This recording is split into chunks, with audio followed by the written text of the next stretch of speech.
person I'd like to discuss today has given us some of the greatest joys in life. Who doesn't like a chocolate Frosty?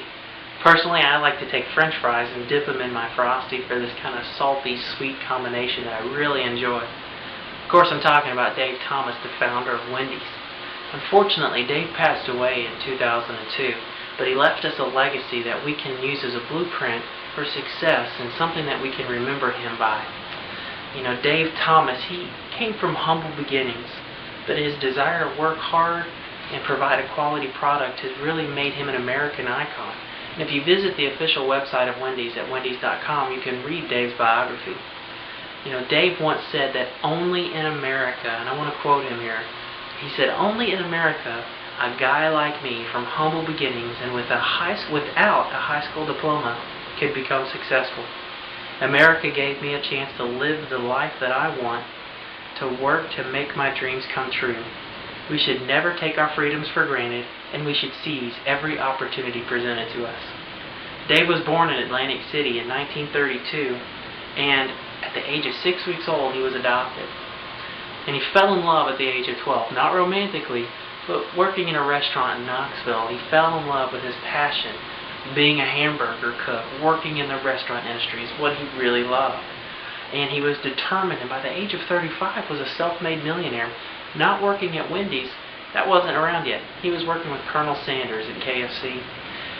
Dave always said, "I'm just a hamburger cook." And it was his humility, I think, that really endeared the American people to him. In 1969, Dave founded the Wendy's restaurant chain, and he just had a simple philosophy: serve customers a good tasting product in a clean restaurant in a comfortable environment, and they'll keep coming back. I think for guys like me who want to go into ministry, we can use some of that same philosophy. Serve people good spiritual food in a place that honors God. It's a good, comfortable environment, and they'll keep coming back. But you know, Dave, all of that success that he had wasn't wasted on himself. He was commissioned in 1990 by George Bush 41 to lead an initiative at the White House on adoption. And that spurred Dave into founding the Dave Thomas Foundation for Adoption, making adoption laws easier and adoption easier for families. And in 1996, President Bill Clinton signed into law a one-time tax credit for $5,000 for first-time families that were adopting children. Dave, this adoption became his passion. And a lot of this comes from Dave's 5 values, which I want to talk about here. He always said quality is our recipe. You know, quality meant everything to Dave, and it wasn't just quality. You know, the patties at Wendy's, they're square.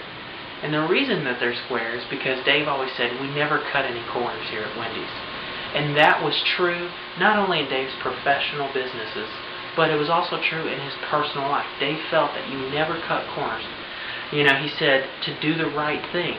He felt that integrity was one of the most important values that anyone could have. And I have this little saying. It says, "It's never wrong to do the right thing, and it's never right to do the wrong thing." Dave also said, treat people with respect. He just made it simple and said, just be nice. You know, and I think that is so apropos for our society. We just be nice. And Dave said profit is not a dirty word. And the reason he said that is because he could take his success and use it for the betterment of other people, which he did. And he always felt that it was important to give back. You know, Dave was not just a great businessman, but he was a great American. And we should all strive to be more like Dave Thomas, a man who, you know, you look at in today's society, you think he doesn't have a degree, he's a high school dropout. No reason for a guy like that to be successful. But we live in a great country where a man who drops out of school but has a dream and can work hard can not only make himself and be successful, but then turn around and give back to his community and give others the opportunity to share in the same success that he did. And he was right. Only in America could a guy like Dave, a guy like me, and a guy like you become successful.